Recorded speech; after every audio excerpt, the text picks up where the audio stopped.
శుభమస్తు.co కమ్మవారి ప్రత్యేక వివాహ వేదిక. కమ్మనైన వివాహాలకు అమ్మలాంటి చిరునామా. గోత్రం హిందూ మతంలో దీనికున్న ప్రత్యేకత అంతా ఇంతా కాదు. మనం ఏ గుడికి వెళ్లినా, అర్చన లేదా అభిషేకం చేయించినా పూజారి మనల్ని అడిగే మొదటి ప్రశ్న మీ గోత్రం ఏంటి అని. అంటే పూజారి మన పేరు మీద ఏ పూజలు చేసినా ఆ పుణ్యం మనకు, మన కుటుంబానికి దక్కాలంటే గోత్రం చెప్పాల్సిందే. అందుకే హైందవ ధర్మంలో గోత్రం అంటే అంత స్పెషల్.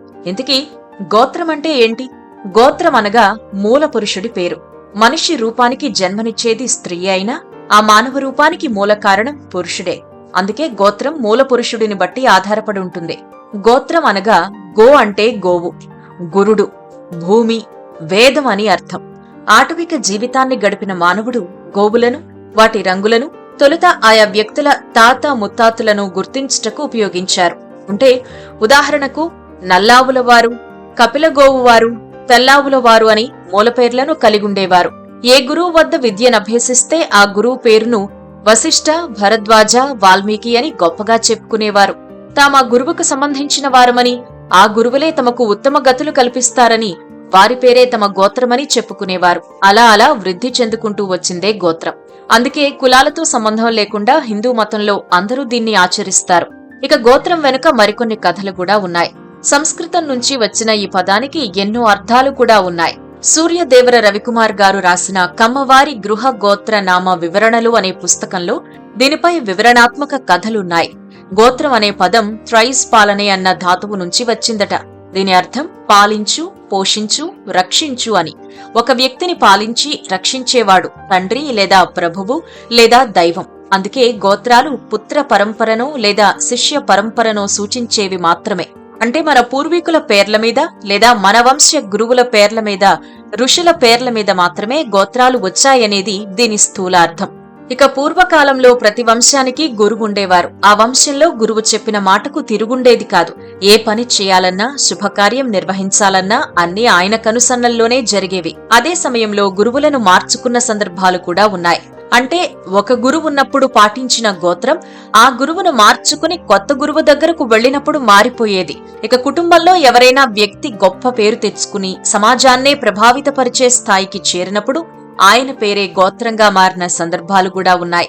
పురోహితుల గోత్రాలను కూడా శిష్యులు పాటించిన సందర్భాలు కనిపిస్తాయి. శాసన ఆధారాలను బట్టి అన్ని కులాల వారికి క్రీస్తు శకం 13వ శతాబ్దం వరకు ఋషి గోత్రాలు ఉన్నట్టు తెలుస్తోంది. ఆ తర్వాతి కాలంలో బ్రాహ్మణ, క్షత్రియ, వైశ్యులకు తప్ప ఇతర కులాల వారికి ఋషి గోత్రాలు పోయి గ్రామనామాలు, ఇతర నామాలు గోత్రాలుగా స్థిరపడ్డాయి. ఇందుకు బౌద్ధ, జైన మతాలు కూడా కొంత దోహదపడ్డాయి. ఈ మతాలు బాగా ప్రాచుర్యంలో ఉన్న కాలంలో చాలా మంది వీటిని పాటించారు. వీటిలో కులాలు, గోత్రాలు లేవు. దీంతో వీటి అవసరం ఎవరికీ రాలేదు. కానీ కాలం మారుతున్న కొద్దీ మళ్లీ చాలా మంది హైందవ మతం వైపు వచ్చారు, హిందువులుగా మారారు. ఆ సమయంలో మళ్లీ వారికి గోత్రాల అవసరం వచ్చింది. ఆ సమయంలో వారి నివాస గ్రామ నామాలే గోత్రాలుగా వచ్చాయని చరిత్రకారుల అభిప్రాయం.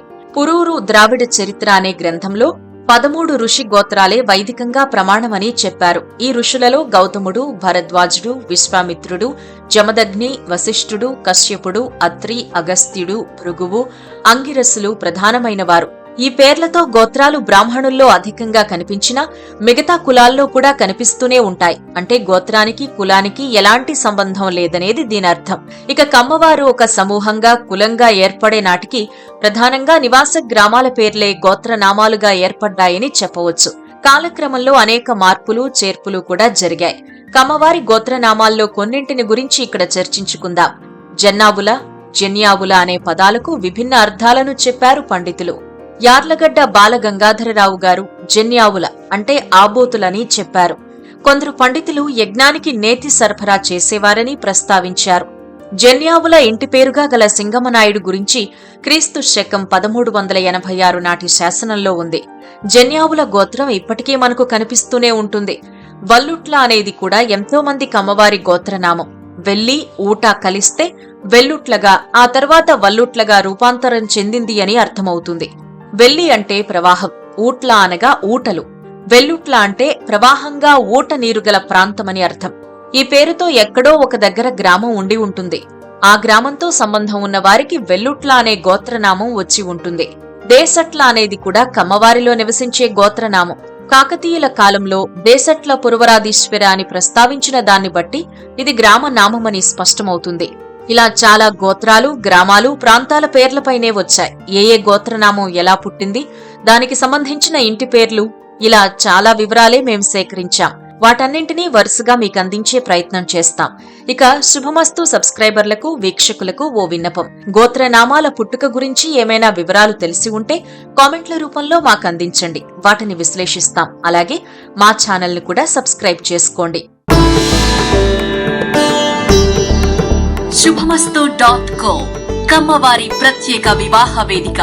కమ్మనైన వివాహాలకు అమ్మలాంటి చిరునామా.